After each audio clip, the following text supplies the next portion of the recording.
Last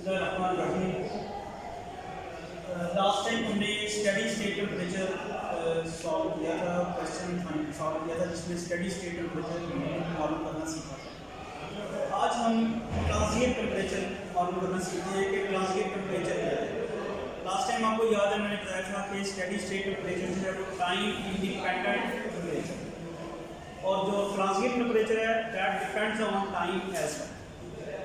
ये हमारे पास partial division हुई और आमतौर पे जो स्टडी स्टेट टेम्परेचर है उसको हम V से डिनोट करते हैं, V ऑफ x होता है, और ट्रांजिएंट टेम्परेचर जो है वो W से हम डिनोट करते हैं, उसको हम W ऑफ x t कहते हैं। ये आपके पास पार्शियल डिफरेंशियल इक्वेशन है, one dimensional partial differential equation है। इसको अगर आप गौर से देखें तो इसमें डेरिवेटिव t के रिस्पेक्ट जो डेरिवेटिव है ना, single derivative, first order derivative है विद रिस्पेक्ट टू t, इसलिए इसकी इनिशियल कंडीशन एक ही। अगर वेव इक्वेशन हम सॉल्व करेंगे तो इसमें सेकंड ऑर्डर पार्शियल डेरिवेटिव होगा विद रिस्पेक्ट टू t, और उसके लिए बाउंड्री इनिशियल कंडीशन जो है वो दो, इसमें एक ही है।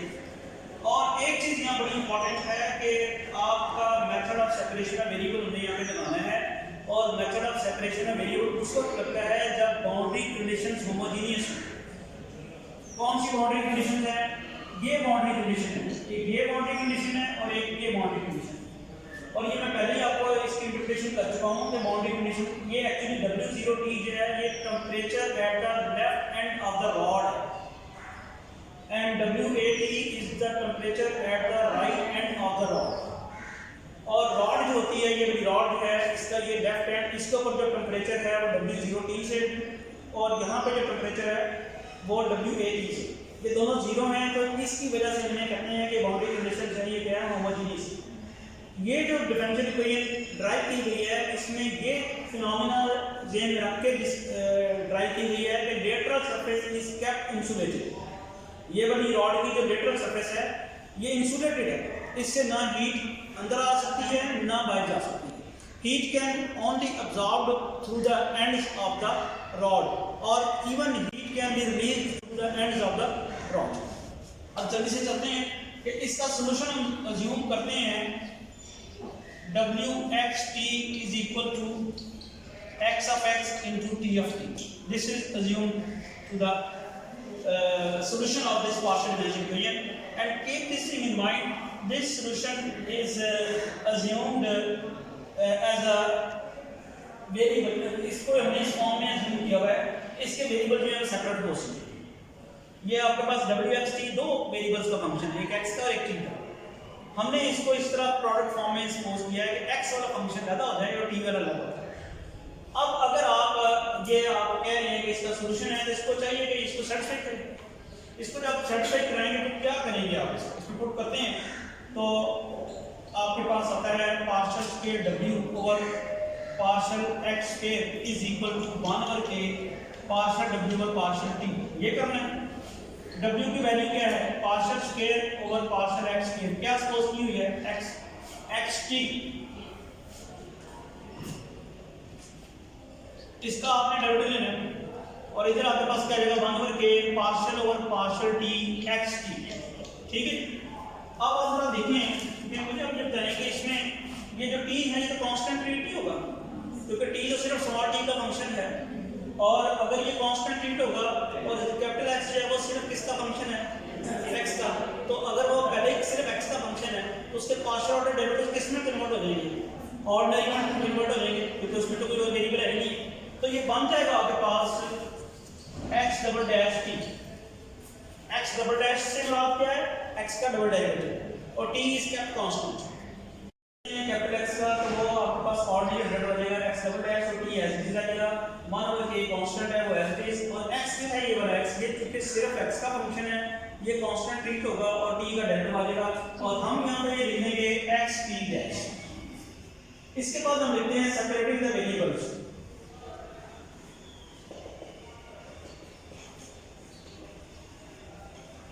तो वो बनेगा x double dash over x is equal to 1/k t dash और t।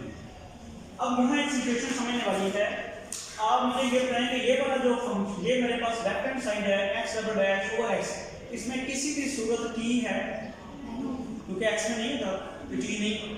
अगर मैं इसका partial derivative with respect to t लूं, पार्शियल x ओवर यानी जो लेफ्ट हैंड साइड मेरे पास है इसका मैं derivative with respect to t लूं तो क्या आना चाहिए आंसर? 0 आना चाहिए। x डबल डैश और x में आपके पास t नहीं है, आप इसका डेरिवेटिव रिस्पेक्ट टू t लेंगे, partial derivative this will become 0 और जिसका ये बराबर है उसका भी 0 हो जाएगा।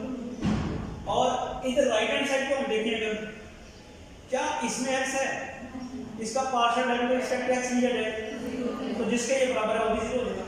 इसका मतलब जिस जो सिचुएशन इस वक्त मौजूद है इस वक्त ये कांस्टेंट है, लेफ्ट हैंड साइड की कांस्टेंट है, लेफ्ट हैंड साइड में t नहीं है और x भी नहीं है क्योंकि जब इसका डेरिवेटिव इसके x के रिस्पेक्ट लिया इसका तो 0 हो गया। राइट हैंड साइड में भी इस हालत में t और x तो ये कांस्टेंट है।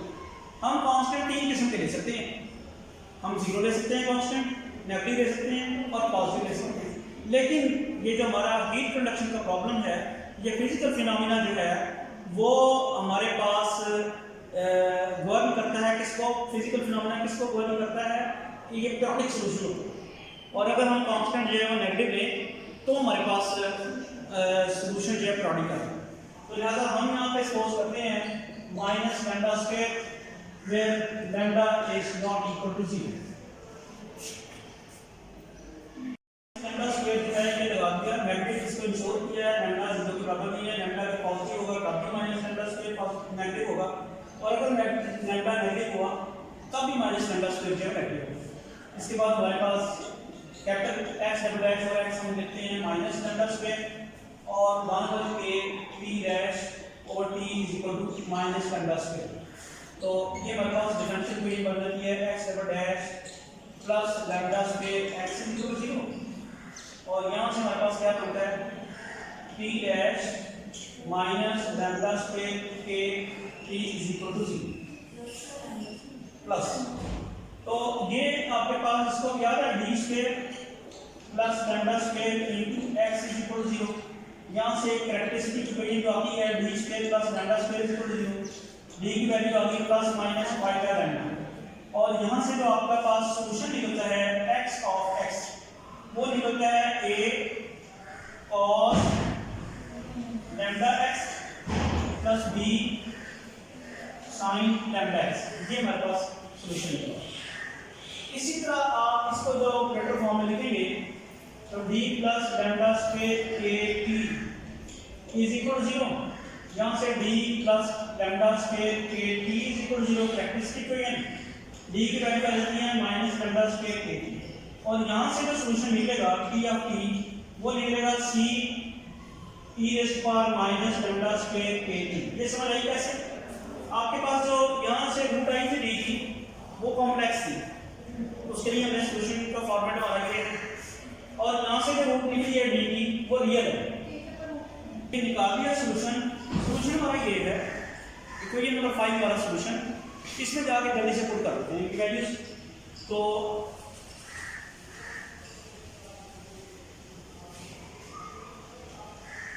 पुटिंग दीज इन 5 तो आपके पास सॉल्यूशन आ गया WXT is equal to A cos lambda x plus B sin lambda x C e raise to power minus lambda square के।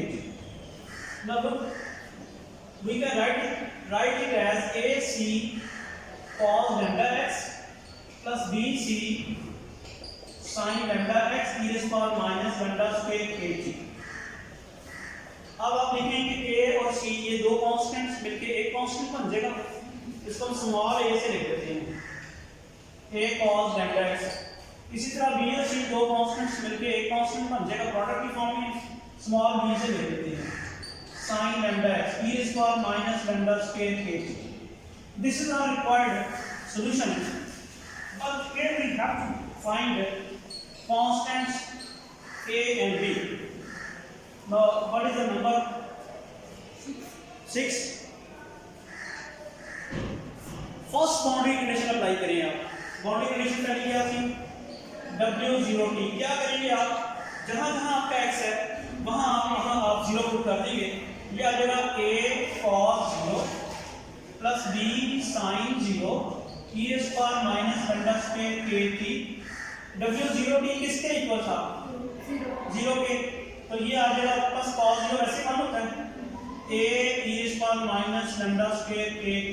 या cos 0 हो गया, sin 0 0 हो गया और सिर्फ यही बच गया a e square minus lambda square kt। यहाँ से डेफिनेटली आपको पता है ये एक्सपोनेंशियल फंक्शन है, ये कभी जीरो नहीं होगा, जो मर्जी वैल्यू पुट कर लीजिए। तो आपके पास सिर्फ यहाँ से a 0 निकल, तो यहाँ से आपके पास आता है a = 0। आर्गुमेंट आप दे सकते हैं e square minus lambda square kt is not equal to 0 और 0, जो मर्जी आप पुट करो। ओके, a जो 0 आ गया हमारे पास, इसको फिर हम इक्वेशन नंबर 6 में पुट करते हैं और हमारा जो सॉल्यूशन रह जाएगा उसमें सिर्फ एक कांस्टेंट रहेगा b, जो भी हमने डिटरमाइन करना है। इक्वेशन नंबर 6 आपके पास रहेगी wxt is equal to b sin lambda x p square minus lambda square kt। ये आपके पास एक रह गई है इक्वेशन नंबर 7, ये सॉल्यूशन रह गया जिसमें हमारा एक कांस्टेंट डिटरमाइन करने वाला रह गया b। इसलिए हम दूसरी बाउंड्री कंडीशन अप्लाई करते हैं WAT। क्या करना है, जहां जहां ax है वहां आपने a पुट कर देना है e square minus lambda square kt। तो WAT भी 0 है, ये बन जाएगा b e square minus lambda square kt sin lambda a। ये आपका साथ देखिए, अब आप b 0 नहीं ले सकते क्योंकि अगर आपने b अब 0 ले लिया आपका तो सॉल्यूशन मैनेज हो जाएगा, सॉल्यूशन अब ये रह गया। अगर आपने b 0 ले लिया तो सॉल्यूशन खत्म हो जाएगा, वो नहीं। और e square minus k lambda square k की पहले 0 नहीं है, तो क्या रह गया sin lambda a is equal to 0, sin lambda a is equal to 0। यहां से हमारे पास लैम्डा a किसके बराबर आता है n पाई, n किसके बराबर है 1 2 3। अगर आपके पास sin 0 है तो वो कहां पे होना है इंटीग्रल मल्टीपल पाई, तो n पाई आपके पास आ। अब ये लैम्डा की एक वैल्यू नहीं आई, यहाँ ये स्टेप समझने वाला है, लैम्डा की आधी इन्फिनिट वैल्यू। तो बेसिकली हम आइगन वैल्यूज करते हैं और इसको हम डिनोट कर देते हैं लैम्डा n से, n vary from 1 2 3 up to 7। ये हमारे पास आती है आइगन वैल्यूज। अब हम वैल्यू कुछ और मालूम करना चाह रहे थे, वैल्यू हम मालूम करना चाह रहे थे कांस्टेंट b की। हमें मिल गई है लैम्डा की वैल्यूज और ये भी डिटरमाइन करनी थी, ये भी हमने खुद से सपोज की, याद करें कब, जब हमने वेरिएबल सेपरेट किए थे तो तब हमने जो कांस्टेंट खुद से इंट्रोड्यूस कराया था वो है इसकी वैल्यू भी मालूम करनी थी। वो आ गई, एक नहीं आई, ज़्यादा आ गई, इन्फिनिट आ गई। इनको पाई पाई यहाँ पुट करेंगे तो हमारे पास सॉल्यूशन भी ज़्यादा होंगे, वो भी इन्फिनिट होंगे और हर सॉल्यूशन का कांस्टेंट भी ज़्यादा होगा। तो अल्टीमेटली हमारे पास क्या बनते हैं, जो सॉल्यूशन बनेगा वो जो हमारे बनेंगे वो बनेंगे WNAT is equal to BN sin lambda NA। ये हमारे पास और साथ ही साथ e square minus lambda n square kt, ये सॉल्यूशन है और ये बने हैं infinite solutions, n varies 1 2 3 and up to 7। These are the infinite solutions। और याद रखें ये होमोजेनियस डिफरेंशियल इक्वेशन और होमोजेनियस बाउंड्री कंडीशन के सॉल्यूशन है और इनका लीनियर कॉम्बिनेशन भी इसका सॉल्यूशन है। इनका लीनियर कॉम्बिनेशन कैसे लेंगे, सबको ऐड करेंगे तो फिर हमारे पास एक्चुअल सॉल्यूशन आएगा, वो आएगा WXT is equal to sigma n varies from 1 to infinity WNXT। यानी हमारा जो सॉल्यूशन आया वो आया sigma n varies from 1 to infinity BN e raised to power minus lambda n square kg and sin lambda ns। ये हमारा solution है। इसको इक्वेशन नंबर क्या कर देंगे, अब इसके कांस्टेंट्स की वैल्यू मालूम करने के लिए हमारे पास एक इनिशियल कंडीशन पड़ी हुई होगी। वो याद करें क्या थी, W x 0 किसके इक्वल है, 0 के इक्वल नहीं है, beta x f x beta x beta of x नहीं है, beta p x beta x, ठीक जो मैंने लिखा था बीटा x। तो अब आप देखते हैं इसमें पुट करें w x 0 तो क्या आ जाएगा, sigma n varies from 1 to infinity b n e raise to power 0 आ जाएगा, क्योंकि t की जगह 0 पुट करना, t की जगह 0 पुट करना, और आपका जो साइन लैम्डा n x है ऐसे रहेगा। ये मैंने बताया कि ये बीटा x है, sigma n varies from 1 to infinity b n sine lambda n x। इसका डायरेक्ट फार्मूला मिल गया था, लेकिन मैंने आपको वो फार्मूला बताना है कि कैसे आता है। अब आपने करना ये है कि दोनों तरफ साइन लैम्डा x से मल्टीप्लाई करके उसको इंटीग्रेट करना है फ्रॉम 0 टू a, 0 टू a क्यों करना है, क्योंकि हमने लेंथ उसकी सपोज की है रॉड की a, बाउंड्री कंडीशन से हमें पता चला था उसकी लेंथ a है। आप ये करेंगे 0 टू a आप इंटीग्रेशन करेंगे, दोनों तरफ साइन लैम्डा m x से मल्टीप्लाई का, इधर भी आपने यही करना है 0 to a sigma n varies from 1 to infinity b n sine lambda n x मौजूद है, और आप मल्टीप्लाई करा रहे हैं किसके साथ, साइन लैम्डा m x के साथ। ये हो, मैं ये चाहता हूँ कि इसको मैं डेफिनेट सेट कर लूँ और उसको या उसी को सॉल्व करना है, तो उसी करने में बीटा कांस्टेंट आपका बीटा बाहर चला गया 0 टू a और x sine lambda m x dx, ये आ गया b n sigma n varies from 1 to infinity 0 to a sine lambda m x sine lambda m x dx, ठीक है।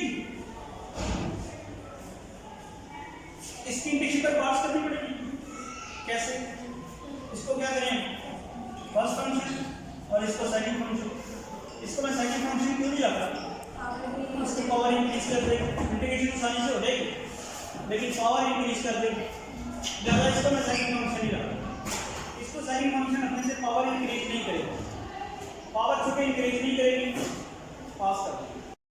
से डिफरेंस का फार्मूला पे जाना है, तो हम इसको ये करते हैं कि beta equal to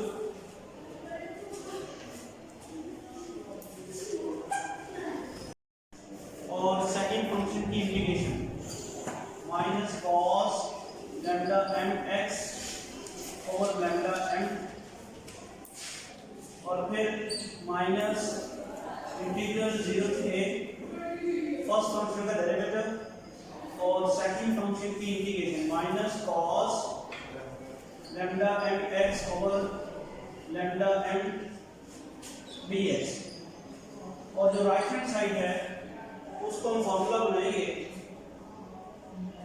-1/2 sigma n varies from 1 to infinity b n 0 to a -2 sine lambda m x sine lambda m x dx। अब यहाँ हमने लिमिट की अप्लाई करनी है 0 टू a,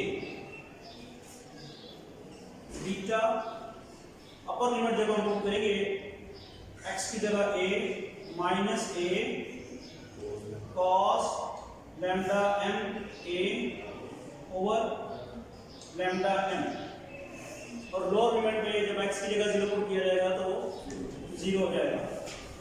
तो ये तो यहाँ पे खत्म हुआ, ये माइनस और ये माइनस प्लस हो गया, और उसके बाद 1 over lambda m 0 to a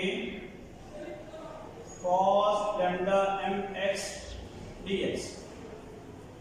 right hand side पे क्या आएगा आपके पास -1/2 sigma n varies from 1 to infinity b B N integral 0 to A, ये -2 sine A sine alpha sine beta किसके बराबर होता है?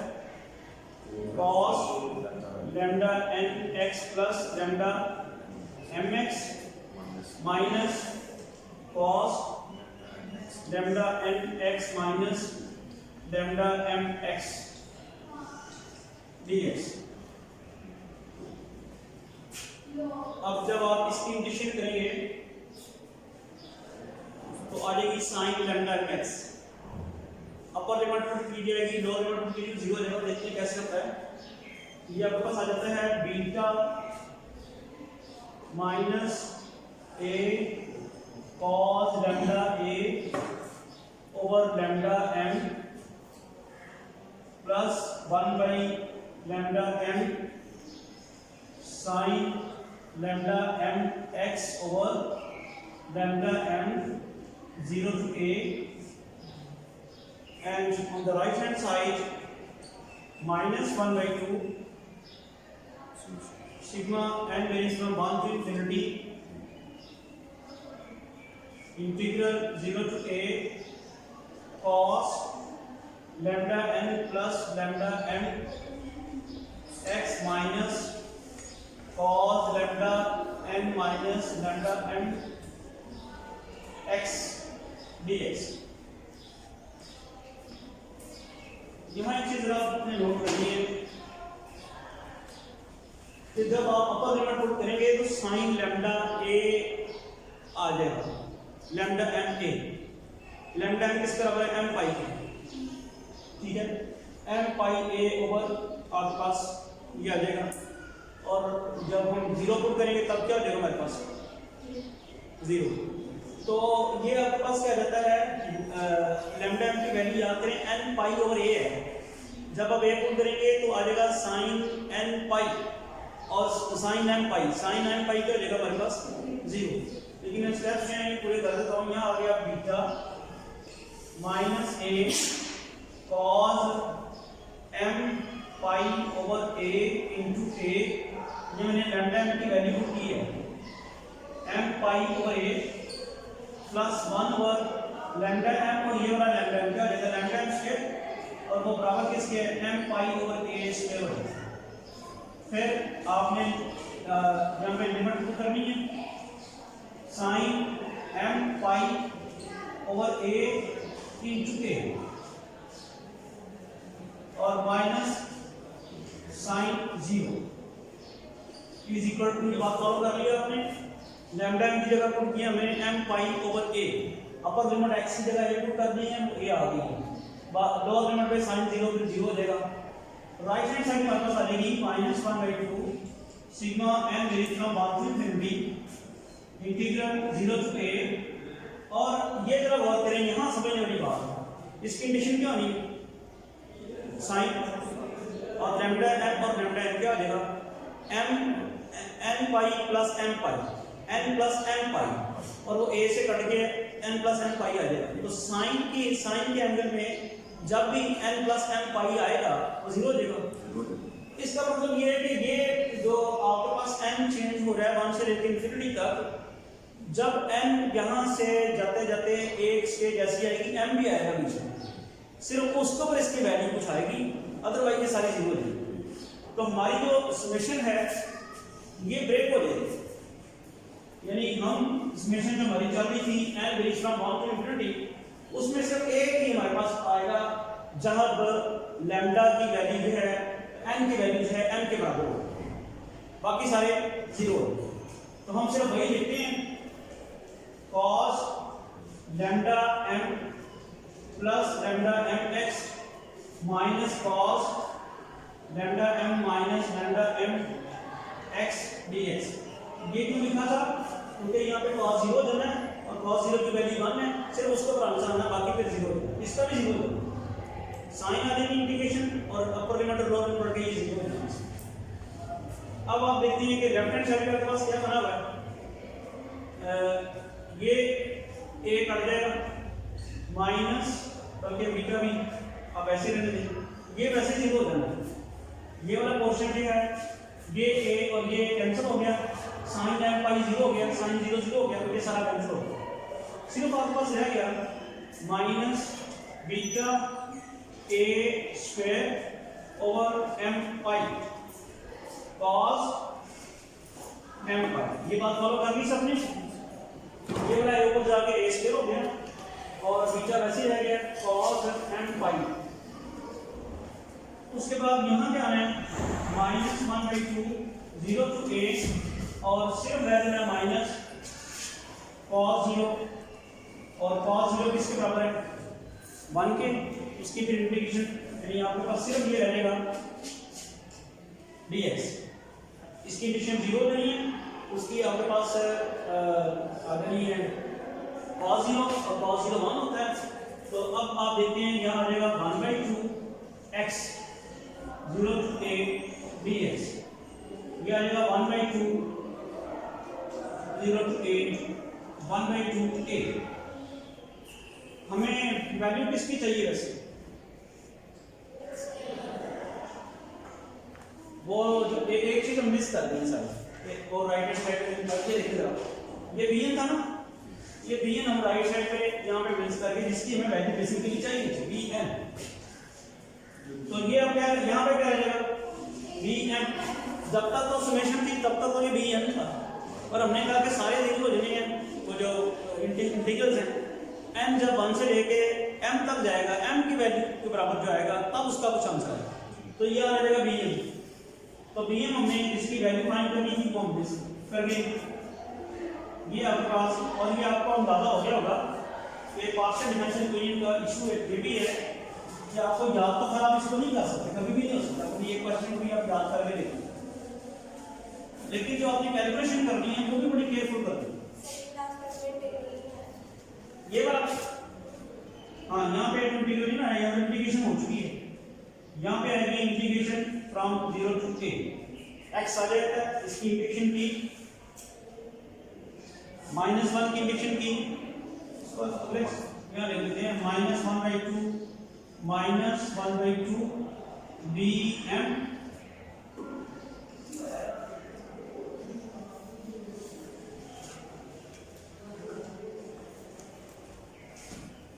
तो अब आप देखते हैं यहाँ पे आपके पास आया हुआ है bm। तो जरा कैलकुलेशन करने क्या आती है जरा bm की वैल्यू। ये एडिशन रहेगा, ये शुरू से आ रहा है, कहीं से कहाँ से आ रहा था इंटीग्रेशन में पार्ट्स की थी, वहां से कहीं से आ रहा था नेगेटिव, और वो वाला नेगेटिव साइन जो है ऑब्जर्व हो गया cos की इंटीग्रेशन साइन, वो नेगेटिव साइन और ये वाला नेगेटिव साइन। ठीक है, तो अब आपके पास जो bm की वैल्यू जरा केयरफुली निकालनी क्या आती है -2 बीटा a स्क्वायर, एक तो कट जाएगा ना ये वाला स्क्वायर, इसके साथ कैंसिल हो जाएगा और क्या रह जाता है ओवर m पाई और फिर cos m पाई। ये आपका जो यहां से देखने कोई गलती ना हो, a स्क्वायर अब नहीं रहेगा, a रहेगा क्योंकि स्क्वायर तो कैंसिल हो चुका, बाकी ठीक है सर। अब आप देखते हैं यहाँ से bn आपके पास क्या आ गया है, यानी आपने निकाली है वैल्यू bm की, but we need the value of bn। From here हम just replace m by n, तो we get -2 beta a over n pi cos n pi. आप इस तरह लिख दें और we can write it as bn is equal to -2 beta a over n pi -1 raise पर n। की बात याद है आपको, cos n पाई हो तो, और इसको और कॉम्पैक्ट फॉर्म में हम इस तरह लिख सकते हैं 2 beta a over n pi -1 raise पर n plus 1। This is the value of second constant b. Now we have found the transient solution। कैसे ट्रांजिएंट सॉल्यूशन में एक यही अननोन चीज जो हमने फाइंड करना है। तो ट्रांजिएंट सॉल्यूशन हमारा फिर क्या आ गया, याद करें wxt हमने क्या लिखा था, जरा आप अपने नोट्स में देखें bn sigma n varies from 1 to infinity, इस तरह की तो बात थी। सिग्मा था ना, sigma n varies from 1 to infinity bn, bn तो bn की जगह आप ये लिख सकते हैं फिर 2 beta a over n pi minus 1 raise to power n plus 1, ये bn हो गया। Then e raise power minus lambda n square k थी and sine lambda n x। अब आप ये भी बता दें where lambda n is equal to n pi over a। This complete the solution. Thank you.